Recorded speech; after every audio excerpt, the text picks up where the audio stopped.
નમસ્કાર, YNN ન્યૂઝમાં આપનું સ્વાગત છે। સમાચારમાં વાત કરીએ તો પશ્ચિમ રેલવે, RPF અને વડોદરા રેલવે પોલીસના સંયુક્ત રીતે ગાંજો ઝડપી પાડ્યો છે। જયપુર કોઇમ્બતુર સ્પેશિયલ ટ્રેનમાંથી એસી કોચમાંથી બિનવારસી ગાંજો મળી આવ્યો હતો।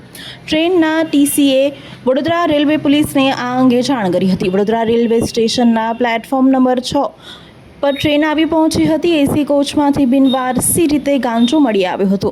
રૂપિયા 11 લાખની કિંમતનો 22 કિલો જેટલો ગાંજો પોલીસ દ્વારા ઝડપી પાડવામાં આવ્યો હતો। વડોદરા રેલવે પોલીસ દ્વારા વધુ તપાસ આ અંગે કરવામાં આવી રહી છે।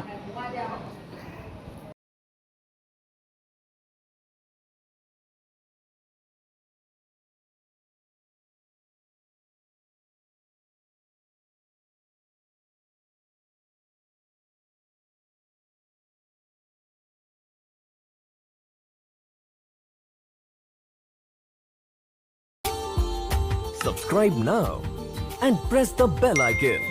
Never miss an update.